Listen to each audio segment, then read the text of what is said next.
आज है 29 दिसंबर 2023 दिन शुक्रवार।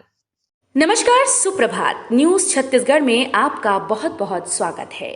इससे पहले आप छत्तीसगढ़ के कौन से जिले से न्यूज को देख रहे हैं, कमेंट में हमें जरूर बताइए। साथ ही डेली अपडेट रहने के लिए चैनल को सब्सक्राइब जरूर करें।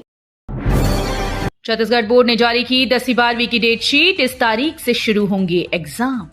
छत्तीसगढ़ के 10वीं 12वीं बोर्ड परीक्षा की तैयारी कर रहे स्टूडेंट्स के लिए बड़ा अपडेट है। छत्तीसगढ़ माध्यमिक शिक्षा मंडल ने कक्षा 10वीं और 12वीं परीक्षा का टाइम टेबल जारी कर दिया। छत्तीसगढ़ बोर्ड की ओर से जारी टाइम टेबल के अनुसार 12वीं की परीक्षा 1 मार्च और 10वीं की 2 मार्च से शुरू होगी। अगर आप इस परीक्षा में शामिल होने जा रहे हैं तो बोर्ड की आधिकारिक वेबसाइट से डेट शीट डाउनलोड कर सकते हैं। छत्तीसगढ़ पुलिस भर्ती 1 जनवरी से भरे जाएंगे ऑनलाइन आवेदन। प्रदेश में जिला पुलिस बल के आरक्षक संवर्ग में 5,967 पदों के लिए भर्ती के लिए 1 जनवरी 2024 से आवेदन की प्रक्रिया शुरू हो रही है। इसके साथ ही छत्तीसगढ़ सशस्त्र बल में आरक्षक, सहायक प्लाटून कमांडर, प्रधान आरक्षक, male female nurse, lab technician, pharmacist, nursing attendant, compounder, dresser के कुल 133 पदों के लिए भर्ती प्रक्रिया भी शुरू होगी। विष्णुदेव सरकार ने राजीव युवा मितान क्लब्स पर लगाया प्रतिबंध। 13,000 से अधिक बैंक खाते किए गए सीज। भाजपा सरकार ने कांग्रेस सरकार के समय चलाए जा रहे राजीव युवा मितान क्लब्स के सभी खाते सीज कर दिए। क्लब के माध्यम से विभिन्न गतिविधियों के लिए 3 साल में 132 करोड़ रुपए की राशि खर्च की गई। राज्य सरकार ने राजीव युवा मितान क्लब्स को दी गई राशि के अंतरण और समस्त प्रकार के व्यय पर तत्काल प्रभाव से प्रतिबंध लगा दिया है। छत्तीसगढ़ में पूर्व से आने वाली गर्म हवाओं ने बढ़ाया तापमान। मौसम विभाग का अलर्ट। छत्तीसगढ़ में पूर्व से आने वाली गर्म हवाओं के प्रभाव से अधिकतम व न्यूनतम तापमान में बढ़ोतरी हो गई। मौसम विभाग का कहना है कि आने वाले 2 दिन न्यूनतम तापमान में विशेष बदलाव नहीं होगा, लेकिन आज शुक्रवार से ठंड में बढ़ोतरी शुरू होगी। बुधवार को प्रदेश भर में अंबिकापुर सबसे ठंडा रहा। यहां का न्यूनतम तापमान 8.0 डिग्री सेल्सियस दर्ज किया गया। दुकानदारों को चेतावनी, सड़क पर सामान रखा तो लगेगा भारी भरकम जुर्माना। कलेक्टर ने जारी किया आदेश। नगर निगम प्रशासन ने बाजार क्षेत्र में व्यवस्था सुधारने की पहल शुरू कर दी है। इस क्रम में इंदिरा मार्केट और हटरी बाजार में सड़क पर सामान रखकर कारोबार किए जाने की शिकायत के मद्देनजर दुकानों के बाहर पेंट से मार्किंग की गई। दुकानदारों को इस मार्किंग के बाहर सामान न रखने की चेतावनी दी गई। ऐसा न किए जाने की सूरत में दुकानदारों पर जुर्माना भी लगाए जाने की चेतावनी दी गई। मतदाता सूची सुधार को लेकर राजनीतिक दलों की हुई बैठक। 6 जनवरी को होगा प्रारंभिक प्रकाशन। लोकसभा चुनाव को ध्यान में रखते हुए जिले में मतदाता सूची का द्वितीय विशेष संक्षिप्त पुनरीक्षण अभियान को लेकर उप जिला निर्वाचन अधिकारी बजरंग कुमार दुबे की अध्यक्षता में राजनीतिक दलों की बैठक हुई, जिसमें विशेष संक्षिप्त पुनरीक्षण अहर्ता 1 जनवरी 2024 के संबंध में जानकारी दी गई। सीएम बनने के बाद पहली बार जशपुर पहुंचे साय। सीएम बनने के बाद विष्णुदेव साय पहली बार जशपुर पहुंचे। इस दौरान लोगों ने उनका भव्य स्वागत किया। नगरवासियों ने पुष्प वर्षा से सीएम का स्वागत किया। साय ने खुली जीप में सवार होकर नागरिकों का अभिवादन स्वीकार किया। इस दौरान मुख्यमंत्री ने सौरभ सागर द्वार का लोकार्पण किया। दीक्षा के बाद जैनाचार्य सौरभ के 28 वर्षों के बाद वर्ष 2012 में जशपुर आगमन के समय उनके प्रवेश द्वार की नींव रखी गई थी। टीएस सिंहदेव बोले, हराने के लिए चक्रव्यूह रचा था, मैं अभिमन्यु नहीं बन सका। पूर्व उप मुख्यमंत्री टीएस सिंहदेव ने सरगुजा में हार की जिम्मेदारी खुद ली। उन्होंने कहा कि जो जितने बड़े पद पर है उसकी जिम्मेदारी उतनी ही ज्यादा। पिछला सब भूलकर लोकसभा चुनाव में कांग्रेस की जीत के लिए काम करना है। 8 विधानसभा में हम करीब 1,73,400 वोट से पीछे रहे हैं। इस अंतर को पाट कर जीत हासिल करने के लिए प्रयास करना होगा। उठाव की गति धीमी। केंद्रों में 2.67 लाख क्विंटल धान जंग। धान खरीदी शुरू होने के 53 दिन बीत जाने के बाद उपार्जन केंद्रों में धान खरीदी का कार्य शीर्ष पर आ गया है। अब तक 8.08 लाख क्विंटल धान की खरीदी हो चुकी है, जिसमें 2.67 लाख क्विंटल धान उपार्जन केंद्रों में खुले आसमान के नीचे रखे हैं। जिस गति से खरीदी हो रही है उसके मुकाबले उठाव नहीं हो रहा, इसलिए उपार्जन केंद्रों में धान रखने की जगह कम पड़ने लगी। ऐसे में बिना ड्रेनेज बनाए धान की छल्ली लगाई जा रही है। गुरु घासीदास केंद्रीय विश्वविद्यालय को मिलेगा न्यू ईयर का गिफ्ट, मिलेगी नई रैंकिंग। 10 साल बाद राष्ट्रीय मूल्यांकन और प्रत्यायन परिषद द्वारा नई रैंकिंग प्रदान की जाएगी। जनवरी के अंत तक नैक टीम के आने की संभावना है। कैंपस में युद्ध स्तर पर इसकी तैयारी चल रही है। केंद्रीय विश्वविद्यालय प्रशासन ने एसएसआर रिपोर्ट समेत सारी औपचारिकताएं पहले ही पूर्ण कर ली। शिक्षा जगत में इसका काफी समय से सभी को बेसब्री से इंतजार हो रहा है। दरअसल प्रदेश का पहला और एकमात्र केंद्रीय विश्वविद्यालय है। छत्तीसगढ़ विधानसभा चुनाव में हार के बाद कांग्रेस में संगठनात्मक फेरबदल तय। विधानसभा चुनाव में बड़ी हार के बाद कांग्रेस में संगठन स्तर पर कई महत्वपूर्ण पदों पर फेरबदल की तैयारियां चल रही हैं। राजधानी में 2 दिवसीय समीक्षा बैठक के बाद कई महत्वपूर्ण सुझाव प्राप्त हुए। इन सुझावों पर निर्णय लिया जाएगा। नागपुर में कांग्रेस की महारैली के बाद प्रदेश कांग्रेस कमेटी के कई महत्वपूर्ण पदों पर नए चेहरों को मौका दिया जा सकता है। सब इंस्पेक्टर भर्ती अभ्यर्थियों ने चयन सूची के लिए निकाला कैंडल मार्च। सब इंस्पेक्टर संवर्ग भर्ती परीक्षा के अभ्यर्थियों ने अंतिम परिणाम जारी करने की मांग को लेकर अंबेडकर चौक से सुभाष स्टेडियम तक कैंडल मार्च निकाला। सब इंस्पेक्टर भर्ती प्रक्रिया को 6 साल होने वाले हैं। इसमें सभी चरण पूरे हो चुके हैं, सिर्फ चयन सूची बाकी है। कैंडल मार्च में शामिल अभ्यर्थियों का कहना है कि नई सरकार से उम्मीद है कि वो भर्ती परीक्षा की चयन सूची जारी करेगी। लेखा प्रशिक्षण के लिए इस तारीख से कर सकते हैं आवेदन। छत्तीसगढ़ में लेखा प्रशिक्षण सत्र मार्च-जून 2024 के लिए आवेदन करने की तिथि निर्धारित कर दी गई।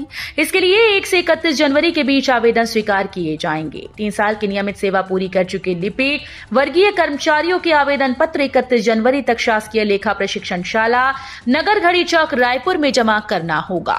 शासकीय लेखा प्रशिक्षण शाला के प्राचार्य ने बताया कि निर्धारित तारीख के पहले और बाद में प्राप्त आवेदन पत्रों पर विचार नहीं किया जाएगा। चुनाव से पहले ही पुतिन ने दी पीएम मोदी को जीत की शुभकामना। अगले साल होने वाले लोकसभा चुनाव की भले ही अभी घोषणा न हुई हो, लेकिन पीएम मोदी को जीत की बधाई मिलने लगी। खास बात यह है कि ये बधाई देश से नहीं बल्कि विदेश से मिल रही है। भारत के करीबी देश रूस की तरफ से ये बधाई आई है। अगले साल होने वाले लोकसभा चुनाव का जिक्र करते हुए रूसी राष्ट्रपति व्लादिमीर पुतिन ने कहा कि वो अपने दोस्तों की हर सफलता की कामना करते हैं।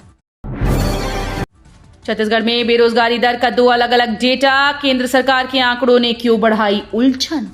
छत्तीसगढ़ में बेरोजगारी दर के 2 अलग-अलग डेटा सामने आए हैं। इससे ये उलझन बढ़ गई कि किस आंकड़े को सही माना जाए। ये दोनों ही डेटा एक दूसरे से अलग हैं, जिसके चलते भ्रम की स्थिति पैदा हो गई। क्या है केंद्र सरकार का आंकड़ा। केंद्र सरकार के नेशनल सैंपल सर्वे के आंकड़ों में छत्तीसगढ़ में बेरोजगारी दर 26.4% है और बेरोजगारी में छत्तीसगढ़ 5वें नंबर पर है। बस्तरवासियों की मांग हुई पूरी। अब नहीं लगानी पड़ेगी 400 किलोमीटर की दौड़। लंबे समय की मांग के बाद आखिरकार बस्तरवासियों की बहुप्रतीक्षित पासपोर्ट ऑफिस की मांग अब पूरी होने वाली है। नए साल से जगदलपुर में ये सेवा शुरू हो सकती है। चयनित डाकघर में स्ट्रक्चर का काम अंतिम चरण में है और सिर्फ रेनोवेशन का काम ही बाकी रह गया है। जिला प्रशासन के अधिकारियों का कहना है कि जनवरी में इसे पूरा कर लिया जाएगा और इसी महीने से यहां सेवा भी शुरू हो जाएगी। किरण देव की अध्यक्षता में प्रदेश कार्य समिति की पहली बैठक। विधानसभा चुनाव जीतने के बाद भारतीय जनता पार्टी अब लोकसभा चुनाव की तैयारियों में जुट गई है। भाजपा के नवनियुक्त प्रदेश अध्यक्ष किरण देव की अध्यक्षता में रायपुर में प्रदेश कार्य समिति की बैठक हुई। इस बैठक में मुख्यमंत्री विष्णुदेव साय, उप मुख्यमंत्री अरुण साव, विजय शर्मा सहित संगठन के वरिष्ठ पदाधिकारी भी शामिल हुए। नक्सल मोर्चे पर तैनात दंतेश्वरी फाइटर्स की 2 महिला कमांडो को इनाम। छत्तीसगढ़ के दंतेवाड़ा जिले में नक्सल मोर्चे पर तैनात 2 महिला कमांडो सुनैना पटेल और रेशमा कश्यप को आउट ऑफ टर्न प्रमोशन दिया गया है। ये दोनों महिला कमांडो दंतेश्वरी फाइटर्स में तैनात हैं। दोनों ने अलग अलग एंटी नक्सल ऑपरेशन के दौरान नक्सलियों की मांद में घुसकर कमांडर हूंगा वट्टी और एक अन्य नक्सली कमांडर को अपनी गोलियों से मार गिराया था।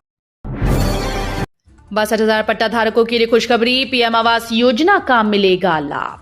कांग्रेस शासनकाल में दुर्ग जिले के वैशाली नगर विधानसभा क्षेत्र के 62,000 पट्टा धारकों का पट्टा वापस लौटाया जाएगा।